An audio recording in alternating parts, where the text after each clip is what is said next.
Hello everyone, मैं अमृतेश गुप्ता। आज देखेंगे ये जो सी टेट की हमने प्रीवियस पेपर की जो सीरीज चला रखी है उसका ये जो 31 जनवरी 2021 को जो एग्जाम हुआ था उसका हमने एक पार्ट पहले कंप्लीट कर लिया है। अब ये आज हम ये सेकंड पार्ट कंप्लीट करेंगे और इसके हमने 43 तक क्वेश्चन देख लिए थे। ये हम इसके आगे क्वेश्चन देखते हैं। Question number 44। एक मिनट में अपना पेन ले लेती हूँ। भारत में शरद ऋतु के संबंध में कथन ए, बी और सी पर विचार कीजिए और सही विकल्प का चयन कीजिए। शरद ऋतु कब आती है? शरद ऋतु आती है जब बारिश का मौसम जो होता है ना वो खत्म होने वाला होता है और जो सर्दियां होती हैं वो शुरू होने वाली होती हैं, यानी कि लगभग अक्टूबर के टाइम में, अक्टूबर नवंबर में शरद ऋतु आती है ना। तो इसमें जो बात हो रही है उसके बारे में हमें देखना है कि कौन सा विकल्प सही है। ए, इस मौसम को दक्षिण पश्चिम मानसून के नाम से जाना जाता है। ये गलत है।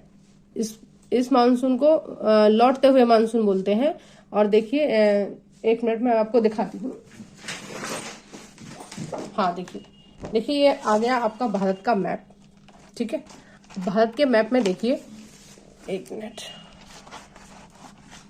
हाँ, देखिए ये बंगाल की खाड़ी से जो मानसून जाते हैं इनको बोलेंगे दक्षिण पश्चिम।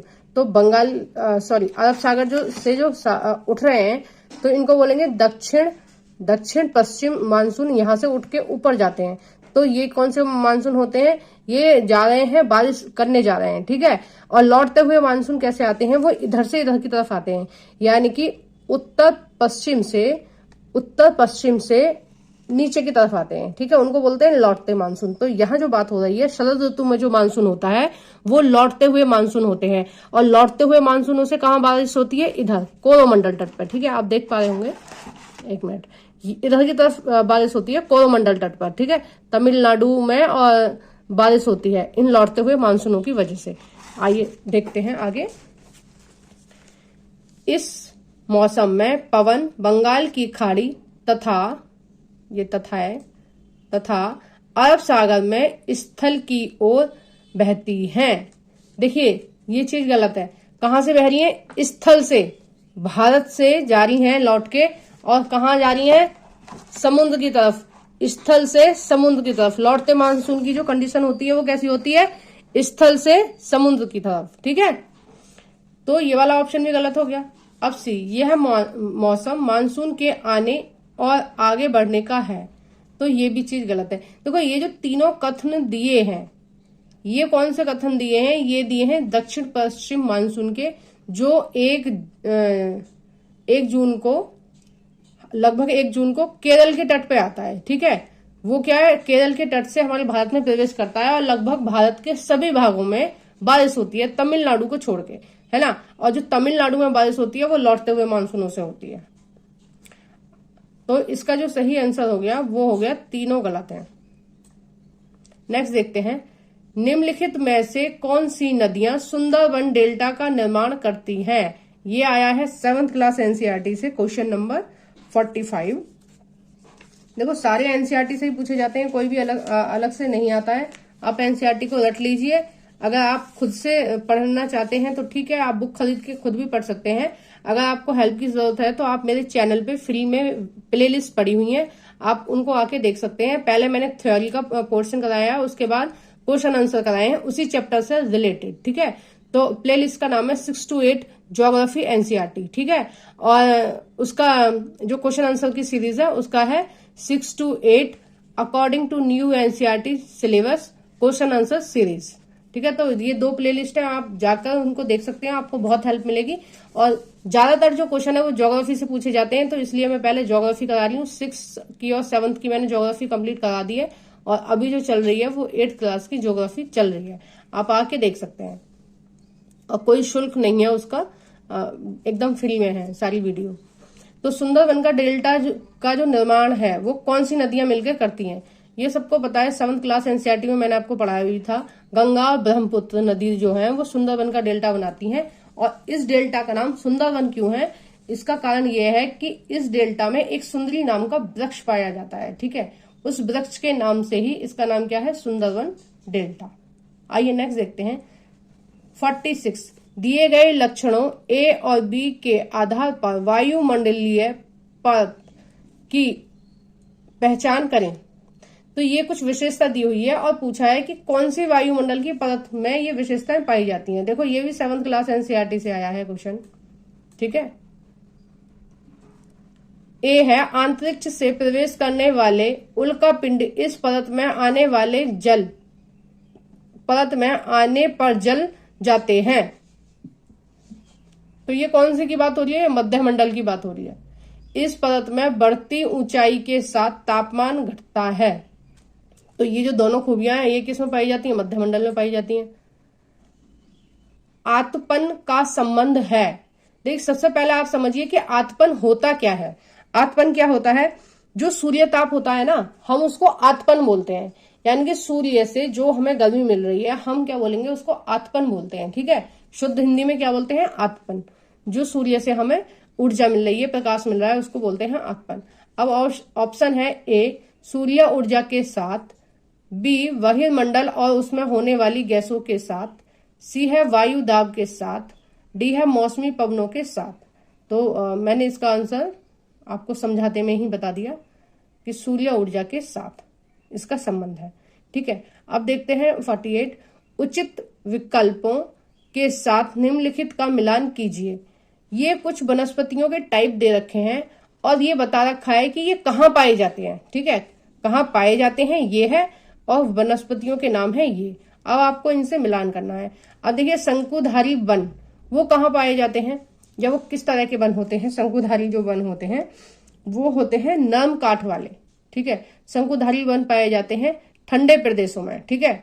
ये किसमें पाए जाते हैं, शीतोष्ण प्रदेशों में।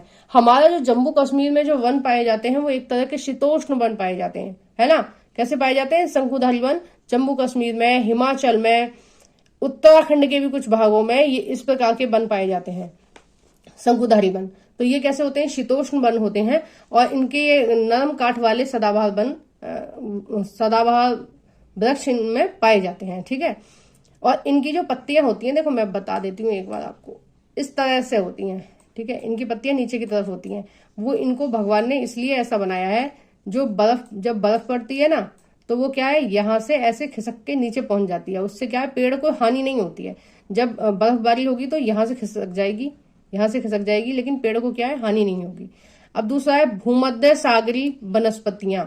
भूमध्य सागरी वनस्पतियां ये कहाँ पर हैं, तो ये है भूमध्य सागरी वनस्पतियां, ये है महाद्वीपों का पश्चिमी एवं दक्षिणी पश्चिमी किनारा। जो महाद्वीप है, ठीक है, जितने भी सारे महाद्वीप हैं उनके जो पश्चिमी छोर हैं उन पर ये भूमध्य सागरी वनस्पतियां पाई जाती हैं। देखिए जो जितने भी एक मिनट में आपको वर्ल्ड मैप में बताती हूँ, एक सेकंड। देखिए ये आपका वर्ल्ड मैप है और ये जो बात चल रही है ये इधर की तरफ जितने भी महाद्वीप हैं उनके जो पश्चिम है, पूर्वी छोर की बात नहीं चल रही है, पूर्वी छोर की बात नहीं चल रही है। कौन सी बात चल रही है, पश्चिमी छोर की। जो पश्चिमी छोर है महाद्वीपों के, ठीक है, ये वाला ये जो पश्चिमी छोर है, इन पर क्या पाए जाते हैं, इन पर पाए जाते हैं भूमध्य सागरी वनस्पतियां, ठीक है। और देखिए सी उष्ण कटिबंधीय सदाबहार वन। तो उष्ण कटिबंधीय सदाबहार वन कहाँ पाए जाएंगे, ये पाए जाते हैं सी वाला है, ये सी वाले पाए जाते हैं इसमें दृढ़ काठ वाले वृक्ष। देखो जो उष्ण कटिबंधीय जो क्षेत्र है वो कहाँ पाया जाता है, वो पाया जाता है उत्तरी गोलार्ध के कर्क रेखा से दक्षिणी गोलार्ध के मकर रेखा तक पाया जाता है। इसको क्या बोलते हैं, उष्ण कटिबंधीय क्षेत्र बोलते हैं। और उसमें जो वनस्पति पाई जाएंगे उनको भी उष्ण कटिबंधीय सदाबहार वन बोलते हैं। सदाबहार वन इसलिए बोलते हैं कि यहाँ जो आर्द्रता होती है वो बहुत ज्यादा होती है, उच्च मात्रा में होती है, और जो वृक्ष होते हैं उनको आर्द्रता की ज्यादा जरूरत होती है। जितनी ज्यादा आर्द्रता होगी उतनी हरियाली होगी। आप देखेंगे बारिश के मौसम में जो पेड़ पौधे हैं वो ज्यादा हरे भरे दिखाई देते हैं। क्यों, क्योंकि आर्द्रता ज्यादा होती है। आर्द्रता का मतलब है वायुमंडल में नमी की मात्रा अधिक होती है, ठीक है। तो जो उष्ण कटिबंधीय क्षेत्र में पाए जाते हैं वो पाए जाते हैं दृढ़ या ठोस काठ वाले वृक्ष, ठीक है, दृढ़ या ठोस काठ वाले वृक्ष पाए जाते हैं। और देखो शीतोष्ण में कौन से पाए जा रहे थे, नरम काठ वाले। अब देखो शीतोष्ण सदाबहार वन कहाँ पाए जाते हैं, शीतोष्ण सदाबहार वन पाए जाते हैं महाद्वीपों के पूर्वी किनारों पर। कहाँ पाए जाते हैं, महाद्वीपों के पूर्वी किनारों पर। पश्चिमी वालों पे मैंने क्या बताया, पश्चिमी किनारों पे पाए जाते हैं भूमध्य सागरीय वन, ठीक है। और पूर्वी किनारों पर पाए जाते हैं महाद्वीप शीतोष्ण सदाबहार वन, ठीक है। तो अब आप इसका मिलान कर लेना वीडियो को पॉज करके। इसका जो सही आंसर है मैं ऐसे ही बता देती हूँ, 4 है, ठीक है। नेक्स्ट देखते हैं, दिए गए कथनों पर ध्यान दें और उचित विकल्प का चयन करें। कथन ए, सहारा रेगिस्तान का समय में पूर्णतः हरा भरा मैदान था। बी है, सहारा की गुफाओं से प्राप्त चित्र नदियां, मगर, हाथी, शेर, पशु तथा बकरियां दर्शाते हैं। देखो जो सहारा रेगिस्तान है वहां पर बहुत सारे ऐसे साक्ष्य मिले हैं जो ये दर्शाते हैं कि वो पहले रेगिस्तान नहीं था। वहां पर क्या है, हरा भरा था, हरियाली थी, सारी तरह की सुविधाएं थी पानी की, तो रेगिस्तान नहीं था। तो ये जो दोनों चीजें हैं, ये जो दोनों बातें कही गई हैं, दोनों सही हैं। और मैं आपको बता दूं कि हमारे भारत में जो रेगिस्तान है ना, थार रेगिस्तान राजस्थान में जो है, वो भी पहले हरा भरा था। और वहां पे भी जो मछलियां हैं उनके कंकाल मिले हैं, यानी कि वहां पे भी पहले समुद्र था। तो ये प्रकृति का चक्र है, कभी कहीं भी रेगिस्तान बन सकता है और हजारों वर्ष बाद कहीं भी जो है उपजाऊ मिट्टी बन सकती है, ठीक है। तो ये क्या है, प्रकृति अपने हिसाब से अपने आप इसको चेंज कर रही है, ठीक है। जलवायु भी क्या होती है, चेंज होती रहती है, ठीक है। हमारा जो भारत है, भारत का जो महाराष्ट्र है, महाराष्ट्र में क्या है, शुतुरमुर्ग के अंडों के अवशेष मिले हैं। यानी कि हमारे भारत में जो महाराष्ट्र है वहां पर पहले का भी रेगिस्तान हुआ करता था, अभी नहीं है ना। जो शुतुरमुर्ग है वो कहाँ मिलता है, रेगिस्तान में। अब देखिए क्वेश्चन नंबर 50, डॉल्फिन के बारे में दिए गए ABC कथनों पर विचार कीजिए और सही विकल्प का चयन कीजिए। ए, गंगा और ब्रह्मपुत्र नदी के अलवणीय जल, अलवणीय का मतलब होता है शुद्ध जल, जो पीने लायक होता है, ठीक है, प्योर जल में डॉल्फिन पाई जाती है। देखो ये चीज बिल्कुल सही है, जो डॉल्फिन पाई जाती है ना वो एकदम शुद्ध पानी में पाई जाती है, जो हमारे पीने के योग्य होता है पानी, ठीक है। जो अच्छा पानी होता है, शुद्ध होता है, ताजा पानी होता है, जो हमारे पीने योग्य होता है, उसमें डॉल्फिन पाई जाती है। उसको अलवणीय जल भी बोलते हैं। लवणीय जल का मतलब होता है जिसमें नमक घुला हुआ होता है। तो जितने भी सागर हैं उनका जल कैसा होता है, लवणीय जल होता है। और जो पीने योग्य जल होता है उसको बोलते हैं अलवणीय जल, ठीक है। तो ये पहला ऑप्शन एकदम सही हो गया। बी है, डॉल्फिन अभयारण्य बिहार राज्य में अवस्थित है ना। तो 50 का दूसरा भी सही हो गया, ये भी बात सही है। और तीसरा है, डॉल्फिन की उपस्थिति से जल की शुद्धता का पता चलता है। देखो तीसरा भी सही है, यानी कि डॉल्फिन कहाँ होती है, डॉल्फिन वहां होती है जहां पानी शुद्ध होता है, पीने लायक होता है, ताजा पानी होता है, अलवणीय जल होता है, ठीक है। और जहां डॉल्फिन है इसका मतलब वहां पानी शुद्ध है। और देखिए आपको जानकर हैरानी होगी कि गंगा में बहुत मात्रा में डॉल्फिन पाई जाती थी, लेकिन अब वो जो डॉल्फिनों की संख्या है वो कम होती जा रही है गंगा में, क्योंकि जो गंगा है वो थोड़ी सी हमने प्रदूषित कर दी है, ठीक है। उसको गंदा कौन कर रहा है, हम ही कर रहे हैं। वहां पे कूड़ा फेंकते हैं हम, जो बच्चों का मुंडन वगैरह होता है उसके बालों को भी गंगा में ही डाल देते हैं। पता नहीं क्यों हम ऐसे कर रहे हैं।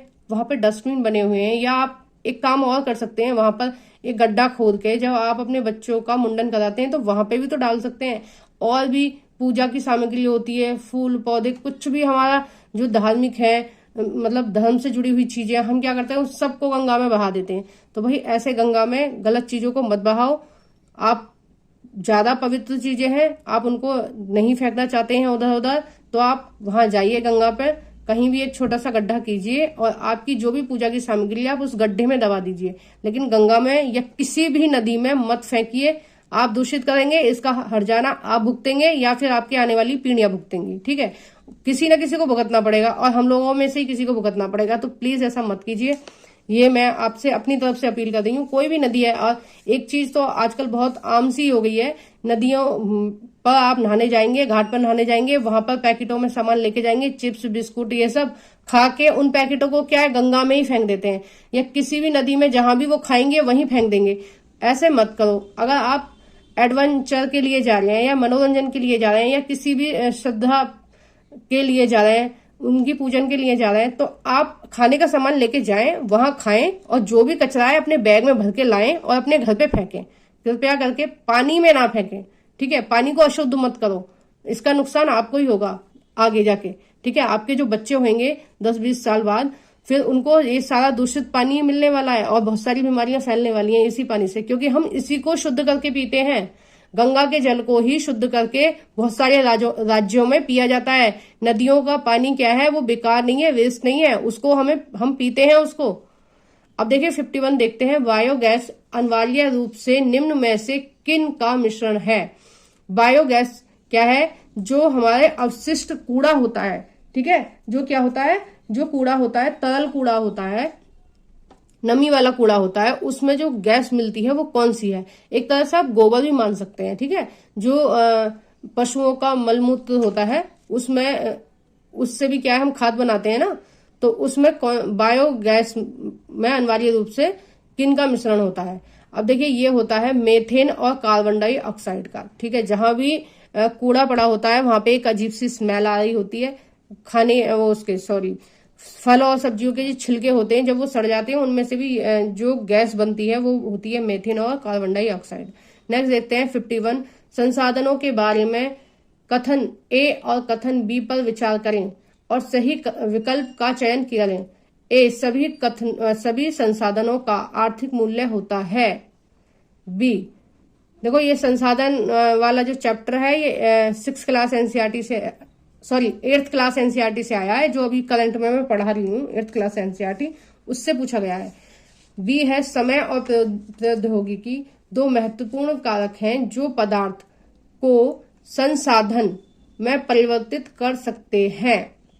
तो 52 का जो सही आंसर है वो है ए गलत है और बी सही है। देखो सभी संसाधनों का आर्थिक मूल्य नहीं होता है। अब धूप भी तो एक संसाधन है, उसका तो कोई मूल्य नहीं है। कोई भी बैठे, फ्री में बैठ सकते हो आप कहीं भी धूप में, है ना, कितनी भी धूप ले सकते हो, वो आपका मन है। हवा है, वो भी तो एक संसाधन है, तो उसका भी कोई मूल्य नहीं है। तो सभी का मूल्य नहीं होता, कुछ का मूल्य होता है, ठीक है, कुछ का मूल्य होता है। लोहा, चांदी, सोना, हीरा, इन सब संसाधनों का क्या मूल्य होता है, लेकिन हवा का, धूप का और कई जगह पानी का भी कोई मूल्य नहीं होता, ठीक है। वो जमीन में से पानी निकाल रहे हैं और यूज कर रहे हैं। 53, निम्न में से ऊर्जा के परंपरागत स्रोत समूह की पहचान कीजिए। देखो परंपरागत स्रोत कौन से हैं, जो अनवीकरणीय है, जिनको हमने एक बार यूज कर लिया वो खत्म हो जाते हैं, ठीक है, उनको दोबारा बनने में बहुत ज्यादा टाइम लगता है, वो होते हैं परंपरागत स्रोत जो अनवीकरणीय होते हैं। और कुछ होते हैं नवीकरणीय, हम उनको कितना भी यूज करें वो दोबारा बन जाते हैं, तो उनको बोलते हैं हम नवीकरणीय, और उनको हम अपरंपरागत भी बोलते हैं, ठीक है। अब देखते हैं ऑप्शन नंबर 1, जल विद्युत भूतापीय ऊर्जा और ज्वारीय ऊर्जा।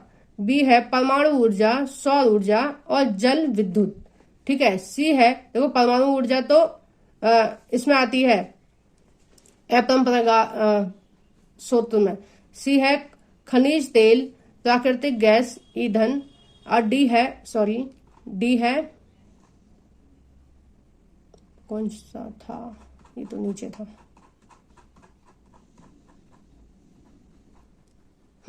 डी है कोयला ईंधन बायोगैस।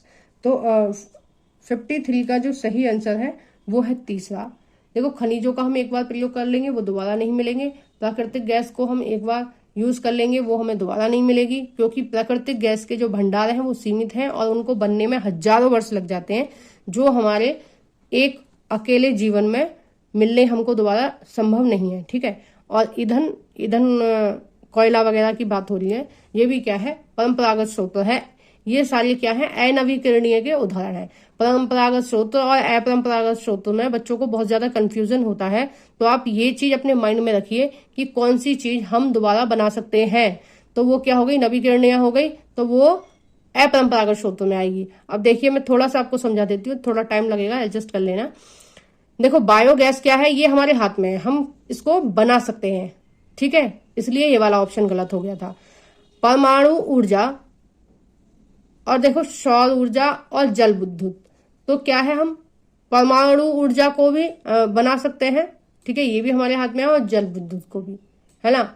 और इसमें क्या है, भूतापीय ऊर्जा क्या है, ये भी हमने अगर एक बार यूज कर ली तो खत्म है, तो ये तो परंपरागत का स्रोत है। और जो ज्वारीय ऊर्जा है वो क्या है, वो नवीकरणीय है, मतलब ज्वार भाटा तो हमेशा होगा ही ना, तो इसकी इस ऑप्शन की वजह से ये वाला भी गलत हो गया। तो सही कौन सा है, ये वाला है।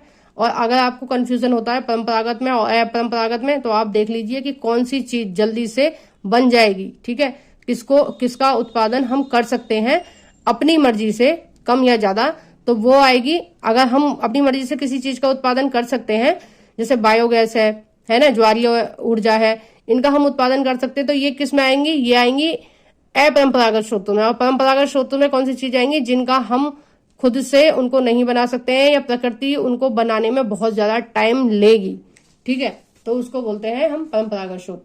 अब देखते हैं 54, प्राकृतिक संसाधन के प्रकारों को उनके वर्गीकरण के सम्मिलान करें। वर्गीकरण का आधार और इधर है संसाधन के प्रकार। पहला है विकास व प्रयोग का स्तर। तो देखिए, विकास और प्रयोग का स्तर क्या होता है, वास्तविक और संभाव्य, है ना। कैसा होता है, वास्तविक और संभाव्य। अब उद्गम के हिसाब से जो प्राकृतिक संसाधन है वो कैसे होते हैं, जैविक और अजैविक। जैविक यानी कि जो सजीव हैं, जिनके अंदर सांस है, और अजैविक होते हैं जो निर्जीव है। अब सजीव संसाधन कौन से हैं, पेड़ पौधे, ये क्या है, जीव जंतु, ये कैसे हैं, जैविक संसाधन है। और अजैविक जितने भी प्रकार के खनिज होते हैं वो अजैविक संसाधन है। अब देखिए, वितरण के आधार पर वितरण कैसा है, सर्वव्यापी, मतलब कुछ संसाधन ऐसे हैं जो सारी जगह मिलते हैं, जैसे हवा, धूप, पानी लगभग सारी जगह मिलता है। और कुछ जो संसाधन है वो स्थानिक संसाधन है, जैसे सोना, चांदी, ये हर जगह तो नहीं मिलता, हर राज्य में नहीं मिलेगा, हर शहर में नहीं मिलेगा, ये कुछ राज्यों में या कुछ देशों में ही मिलता है, ठीक है, तो उनको बोलेंगे स्थानिक संसाधन। और देखिए, भंडारों को दो आधारों पर बांटा गया है, नवीकरणीय यानी कि जो रोज आप कितना भी प्रयोग करिए वो दूसरे बन सकते हैं, ठीक है, आप उनको प्रयोग कर सकते हैं आराम से। और दूसरा है अनवीकरणीय, मतलब एक बार आपने प्रयोग कर लिया, पेट्रोल, डीजल, बायोगैस, कोयला, ये सब क्या है, अनवीकरणीय है, और इनको हम परंपरागत स्रोत भी बोलते हैं, ठीक है। तो इसके ये सारे एक दूसरे से मिलान हो रहे हैं, तो इसका जो सही आंसर हो गया वो हो गया थर्ड। नेक्स्ट देखते हैं 55।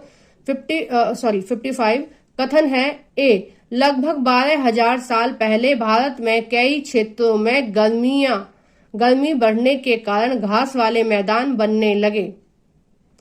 कथन बी है, हिरण, बारहसिंगा, बकरी, भेड़ और मवेशियां जैसे जानवरों की संख्या बढ़ी। तो 55 का जो आंसर है वो पहला है, दोनों ही सही है, क्योंकि 12,000 वर्ष पहले क्या हुआ, गर्मी बढ़ी तो बारिश हुई होगी ठीक ठाक, बर्फ पिघली होगी, तो घास के मैदान बढ़े, तो ये जो मवेशी हैं जो घास पर निर्भर रहते हैं उनकी संख्या भी बढ़ गई।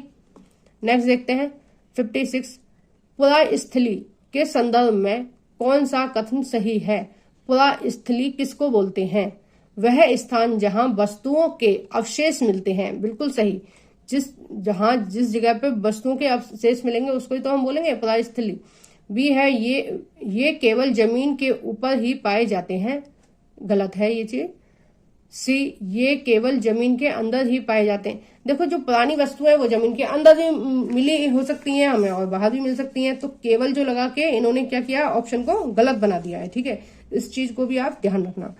और सी है, ये समूह और नदी के तल में कभी नहीं पाए जाते, तो ये कहीं भी पाए जाते हैं, जो पुरानी चीजें वो कहीं भी पाई जाती हैं, तो ऑप्शन क्या है, सी सही है। 57, हड़प्पा सभ्यता के लोग मानते थे, ए, पत्थरों की बनाते थे, ए, पत्थरों की मोहरें, बी, पीले रंग के, देखो पत्थरों की मोहरें वाली बात सही है, इनकी सारी चीजें क्या होती थी, ज्यादातर पत्थर से रिलेटेड ही होती थी, पीले रंग के डिजाइन किए गए पात्र। और सी है, लोहे से बनी तकलियां, लोहे का आविष्कार नहीं हुआ था हड़प्पा काल में, लोहे को नहीं जानते थे वो लोग। सोने से बने बर्तन, सोने चांदी की चीजों को वो जानते थे, और ये जो पीले रंग के डिजाइन का बोला गया है ये भी बात गलत बोली गई है। तो इसका आंसर हो गया ए और डी, और ए और डी है डी वाले ऑप्शन में, तो डी ऑप्शन इसका हो गया सही। आगे देखते हैं 58। एक महापाषाण कब्र में 2 कंकालों के अवशेष मिले हैं। ठीक है, महापाषाण काल की एक कब्र है, उसमें 2 अवशेष मिले हैं कंकालों के। इन दोनों में से महिलाओं के कंकाल का अनुमान लगाने हेतु देखना होगा। मतलब कैसे पता चलेगा कि ये जो 2 कंकाल मिले हैं ये महिलाओं के हैं। ऑप्शन है ए, हड्डियों की संरचना। देखो बिल्कुल सही बात है, महिला और पुरुष की हड्डियों की संरचना में थोड़ा सा अंतर होता है। ठीक है, आप देखेंगे तो थोड़ा से स्वरूप में, चेहरे में, सारी चीजों में क्या अंतर होता है। महिलाओं का जो अंग होते हैं वो पुरुषों से थोड़े से डिफरेंट होते हैं। बी है कंकालों के साथ मिले आभूषण। देखो आभूषण किसी के साथ भी लगाए जा सकते हैं। ठीक है, पुरुषों के साथ भी लगाए जा सकते हैं। सी है कंकालों के आकार। तो आकार से भी पता चलेगा, क्योंकि अगर पुरुष का कंकाल होगा तो थोड़ा बड़ा होगा। ठीक है, पुरुषों की लंबाई महिलाओं की लंबाई के अकॉर्डिंग थोड़ी सी ज्यादा होती है। ठीक है, पुरुषों की लंबाई ज्यादा होगी और महिलाओं की कैसी होती है, कम। और डी है कंकालों के साथ मिले खाना पकाने वाले बर्तन। खाना है ये, ठीक है, ये थोड़ा सा गलत टाइप हो गया है, खाना पकाने वाले बर्तन। तो इसका जो ऑप्शन हो गया सही वो आप देख सकते हैं पहला। ठीक है, ए और सी क्या है, सही है। नेक्स्ट देखते हैं 59। प्रारंभिक काल से शुरू करके अवरोही क्रम में निम्नलिखित को सजाएं। प्रारंभिक काल मतलब सबसे पहले जो घटना हुई है पहले वो लगानी है क्रम से, और जो बाद में घटना हुई है वो बाद वाले क्रम में लगानी है। ठीक है, अब देखते हैं। देखो ये है एक मिनट, ये क्या होगा, ये वेद होगा। ठीक है, ये पा गलत आ गया है, ये क्या होगा, वेदों की रचना की शुरुआत। तो पहला ऑप्शन सही है। सबसे पहले क्या हुआ, वेदों की रचना हुई। फिर है महापाषाण के निर्माण की शुरुआत, तो ये भी बात सही है। फिर है इनाम गांव में कृषकों का निवास, तो ये इनाम गांव कहाँ है, हमारे महाराष्ट्र में है। ठीक है, ये महाराष्ट्र में है और ये भी ठीक है। और फिर है चरक, तो ये जो सारे के सारे लाइन से लगे हुए हैं, इसका आंसर हो गया सी। 60 है हाल के काल से शुरू करके अवरोही क्रम, यानी कि उल्टे क्रम में लगाना है। निम्नलिखित को सजाएं, यानी कि अगर हम आज से देखें तो पहले जो तिथि आज से पड़ेगी, मतलब जैसे आज 10 तारीख है। ठीक है, और हम आज से हिसाब लगा रहे हैं, तो हमें 1 से नहीं लगाना है, हमें कैसा उल्टा चलना है, 9, 8 और 7। ठीक है, तो अब देखिए कौन सी घटनाएं पहले हुई है, कौन सी बाद में हुई है। तो ऑप्शन है ए, लोहे के प्रयोग में बढ़ोतरी, नगर आहत सिक्के। दूसरा है उपमहाद्वीप में, उपमहाद्वीप बोला गया है, ये भारत के लिए बोला गया है, में लोहे के प्रयोग की शुरुआत। तीसरा है अरिकमेंडू, पतन में बसना। डी है संगम साहित्य की रचना की शुरुआत। तो देखिए इसको अगर हम क्रम से लगाएंगे तो ये सारे के सारे सही लगे हुए हैं। ठीक है, ऐसे ही है। पहले लोहे के प्रयोग में बढ़ोतरी हुई, उसके बाद महाद्वीप में लोहे के प्रयोग की शुरुआत हुई है, फिर ये पत्तनों में बसना शुरू किया, फिर क्या है संगम काल है। तो इसका जो आंसर हो गया वो हो गया, ये सारे क्रम से ही लगे हुए हैं, तो इसका आंसर हो गया डी। ठीक है, आइए 61 देखते हैं। अध्याय के अंत में दिए गए प्रश्नों के बारे में निम्न में से कौन से कथन सही हैं। यानी कि जो चैप्टर के लास्ट में क्वेश्चन वगैरह दिए होते हैं ना, उसके बारे में पूछा गया है कि कौन से सही है। एक मिनट, कौन से सही हैं। अब देखिए, ए, ये विद्यार्थियों को अवधारणाओं को अपने शब्दों में बताने और मुद्दों पर वाद विवाद करने के लिए प्रेरित करता है। बी, प्रोजेक्ट कार्य तुलना और विभेदन करना अध्याय के अंत में दिए गए प्रश्नों के प्रकार हैं। देखो ये भी सही है कि प्रोजेक्ट का कार्य भी तो दिया होता है कि ये वाला क्रियाकलाप आप करके लाइए, तुलना कीजिए, विभेद करिए, है ना, ये भी होता है। और कई बार कुछ शब्द दिए होते हैं, उन पर वाद विवाद करके उनको क्या है समझाने की कोशिश होती है। सी है ये अधिगमकर्ताओं, यानी कि अधिगमकर्ता कौन होते हैं? जो विद्यार्थी होते हैं उनको बोलते हैं अधिगमकर्ताओं। मैं शिक्षा में पहले पढ़ाई गई अवधारणाओं की समझ विस्तृत करता है, यानी कि जो चीज पहले पढ़ा दी गई है पाठ में वो क्या है, हम लास्ट वाले जो क्वेश्चन है उनको सॉल्व करेंगे जो पाठ के लास्ट में दिए होते हैं। उससे क्या है, जो पढ़ाई गई अवधारणाएं हैं वो क्या होती हैं, उनकी समझ क्या हो जाती है, विस्तृत हो जाती है। तो देखिए तीनों ही सही है, इसका आंसर हो गया सी। अब देख लेते हैं 62, सामाजिक और राजनीतिक जीवन की पाठ्य पुस्तक में ए, सामाजिक और राजनीतिक मुद्दों की परिभाषाएं और विवरण दिया गया है। बी, संस्थाओं और प्रक्रियाओं को ऐसे चित्रित किया गया है जैसे कि वे उसी तरह क्रियान्वित हैं जैसे संविधान में उनकी कल्पना की गई है। देखो ये बिल्कुल सही बात है। हमने पाठ्य पुस्तक में जितनी भी चीजों को लेके आए हैं वो कहां से लेके आए हैं, कहीं ना कहीं किसी न किसी स्रोत से उठाया है। तो संविधान में जो चीज जैसे लिखी गई है वही हमने क्या है, बुकों में लिखी हुई है। और इसका जो ऑप्शन है सी, लोगों व क्षेत्रों से जुड़ी विभिन्न ठोस उदाहरणों को प्रस्तुत किया गया है, ये भी चीज सही है। जो बीच बीच में कहानियां एनसीईआरटी में दी गई हैं वो भी क्या है, वो लोगों से जुड़ी हुई उदाहरण है, ठीक है, लोगों के जीवन से जुड़े हुए उदाहरण है। तो इसका जो ऑप्शन हो जाएगा सही 62 का, वो हो जाएगा बी, कि ये तीनों ही सही हैं। तो इस वीडियो को हम यहीं समाप्त करते हैं। आगे की वीडियो को और देखने के लिए और सारे आपको ये करने के लिए मॉडल पेपर करने के लिए सब्सक्राइब करें मेरा चैनल एनसीईआरटी मोमतेज गुप्ता। प्लीज लाइक भी करा करो मेरी वीडियो को और शेयर भी कर दिया करो जो फ्रेंड्स आपके CTET का एग्जाम देंगे अगस्त में।